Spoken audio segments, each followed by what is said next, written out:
สวัสดีครับท่านผู้ชมครับวิดีโอสมชาย DIY สัปดาห์นี้จะมาทดลองดู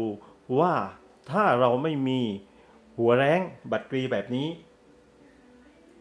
แต่เราต้องการที่จะเชื่อมต่อสายไฟ2เส้นให้มีคุณภาพรอยต่อเหมือนการใช้หัวแร้งบัตรกรี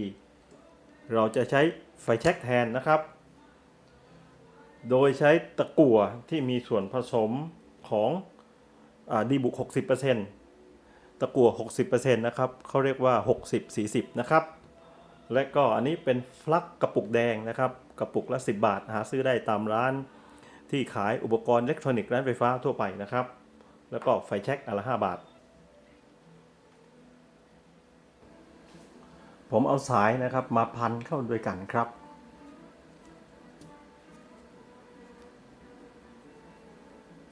แล้วก็จะใช้ที่หนีบนะครับมาจับเพื่อว่าเปลวไฟจะได้ไม่ร้อนมือนะครับไม่เผามือ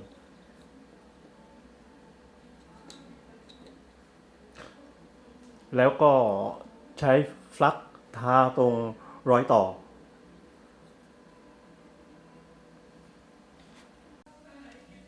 ผมจะเผาให้ร้อนนะครับแล้วเดี๋ยวตะกั่วจี้เข้าไป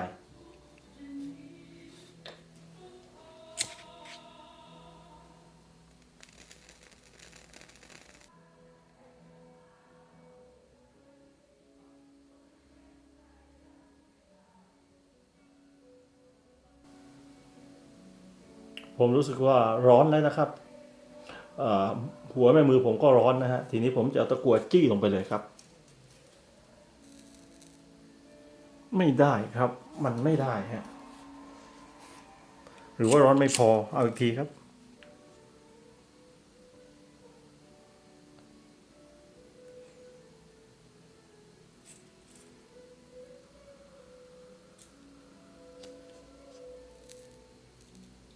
ไม่ได้ครับท่านผู้ชมครับอันนี้เอาใหม่ผมเผาไปตรงๆเลยครับคราวนี้เผาไปตรงๆเลยฮะให้ร้อนนะครับแล้วทีนี้ผมตะกั่วจี้ไปพร้อมๆเลยฮะอุ้ยได้แต่มันไม่ค่อยสวยเท่าไหร่นะครับ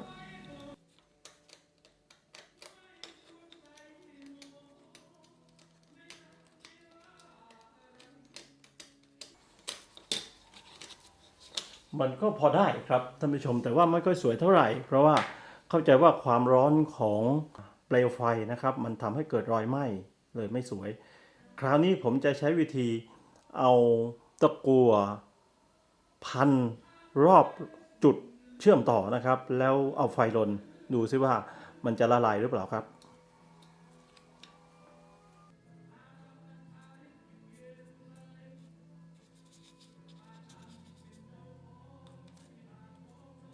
ผมจะฟักทาลงไปที่จุดต่อนะครับรอยต่อ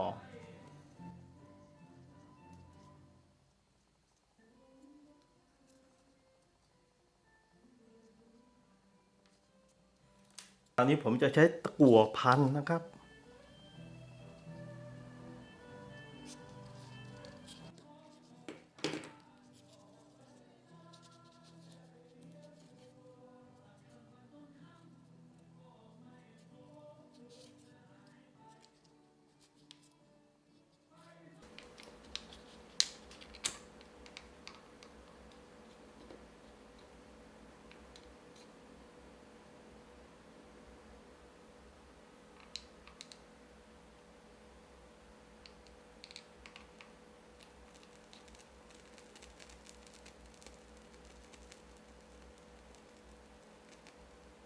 ได้ผลครับท่านผู้ชมครับตะกั่วค่อยๆละลายนะครับค่อยๆละลายแล้วเข้าไปใน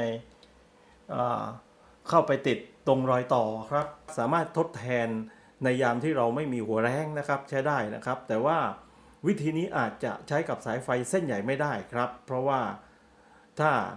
เราจับไฟแช็กด้วยมือนะครับมันจะร้อนนะฮะจับเป็นนานๆนะครับแล้วก็อาจจะเปลืองแก๊สด้วยนะครับ